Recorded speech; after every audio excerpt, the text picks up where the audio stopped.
And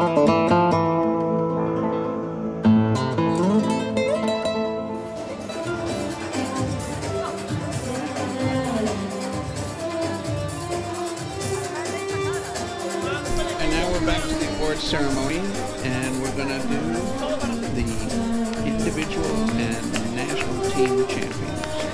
So this is the most exciting part because these are the people who have won a world championship. While they're getting called up to get their awards, they're getting entertained by the lovely Tunisian ladies. Well, they're even being danced with. I almost put one of those candle things on my head and went out there. So. I would have loved to see that. It was tempting, I'll tell you that. It was really so much fun. And the flamingo dancers we had the first night were also phenomenal. So after the frivolities, they got down to business now at the awards ceremony. And these are some of the people who played in the invitational side of it and had tremendous opportunities to compete again against everybody in the world, but not for the world championships, individually or team-wise.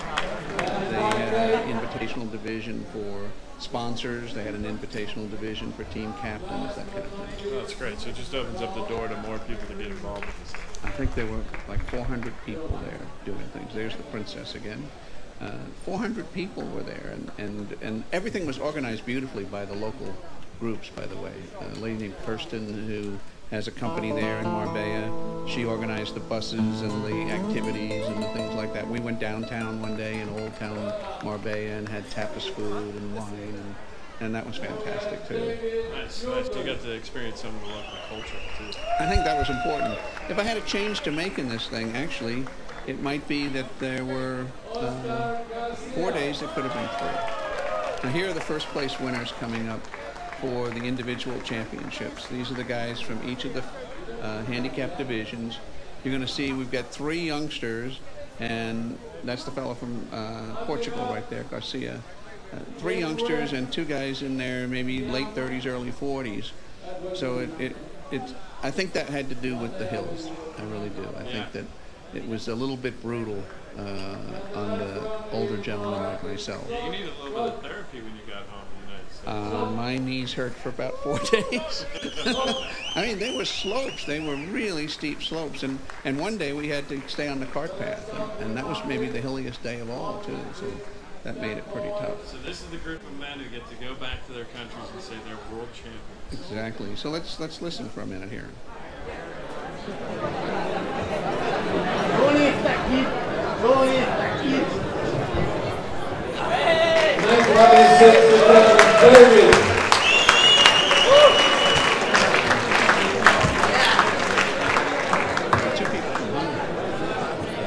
Let's do the names of these guys. 0 to 5. Next one is Oscar Garcia. No longer Czechoslovakia, the Czech Republic.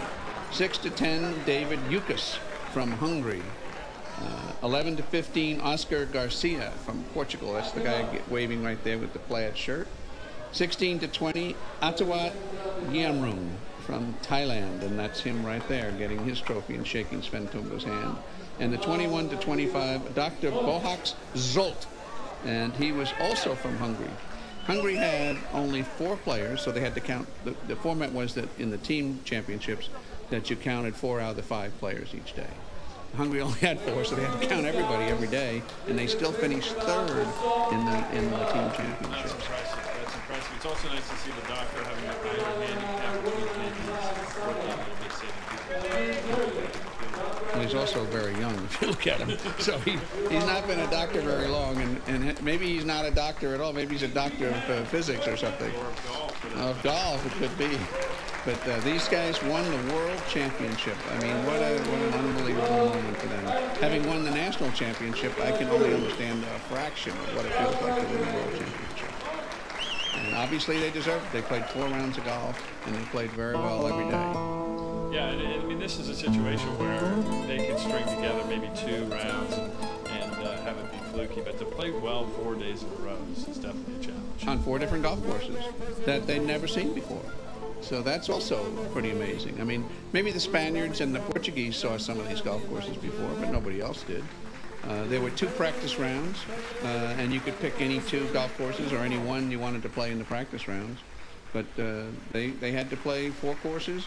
I think that's a bit much, actually, for an amateur event. They probably would be better off with 2 rounds and then a day off to sightsee or play golf if you want to, and then a final round.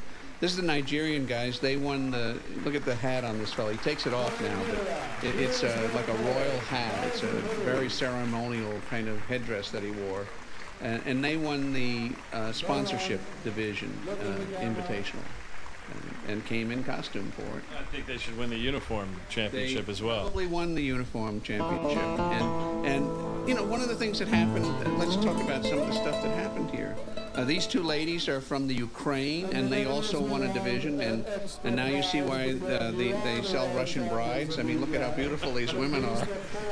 And they can play golf as well. But one of the things that we had a guy named Gary Persson and his wife Petra from Switzerland. Gary's one of the most famous opera singers in the world. Oh, wow. And he was part of the tournament, and he sang to us on the awards night. And I'm sorry we don't have it on film here, but he sang to all of us. In the team division, Hungary finished 3rd. Portugal finished 2nd. Maybe local knowledge got involved there, or terrain knowledge and that kind of thing. But Indonesia finished 1st with 2 women on the team. And that's pretty amazing. It is, yeah. And you saw Ukraine, obviously, women's golf has done very well. A lot of different places in the country, and you can kind of see it, you know, from a professional standpoint. Now, from an amateur standpoint, it's great to see as well. It really is, and it shows that the world is becoming a place for golf. It's no longer just major countries. Now, here's the Indonesian team coming up in full battle regalia as well. they're dressed up to kill, and that's one of the ladies. She did very well. I think she finished 2nd in her division, and another Indonesian finished 2nd in his division, and then one finished 4th, I think. So they were all right in the top 10 somewhere, and that's how they pulled off the team championship. By the way, over 4 rounds, 4 different golf courses, 1 shot separated them in Portugal for the World Team Championship. 1 shot. So somebody missing a putt on the 18th hole.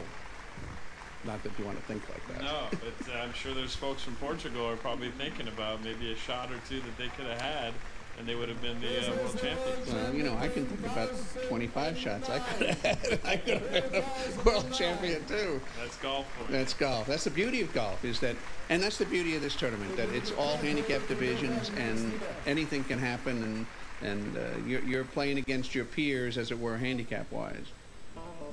The trophies were really nice, but I wish I'd have taken one home. Yeah. Now, Sven Tumba, the fellow on the left in the blue shirt, he's the founder of this thing. And Sven is an incredible world athlete. In fact, he was on the national team in Sweden. Coming on the stage to say soccer, 2 short words. He was and the hand out national some water skiing practice champion, material. maybe the European water skiing And that champion. goes to He was on the the national hockey team team. from Thailand. Amazing athlete. The team from Thailand.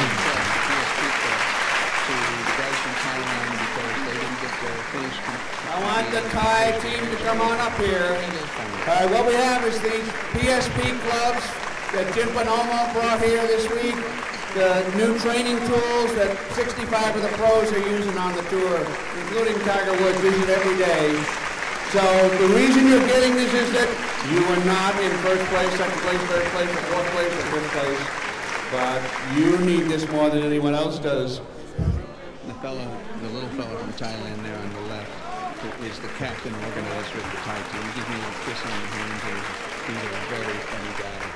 And they're hosting it next year, so they're really proud of it. And now we're going to hear from Sven Tumba, the organizer, about getting youth involved in golf in this tournament.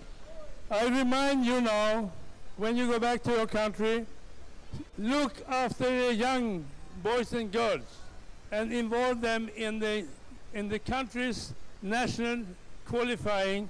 See, next year I would like to see some of them winning this tournament, beating the old guys. That is important to know.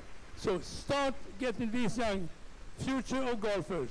Well, now it's time to say goodbye from the World Golfers Championship and look forward to Thailand next year. Good luck to everybody who wants to enter. Absolutely.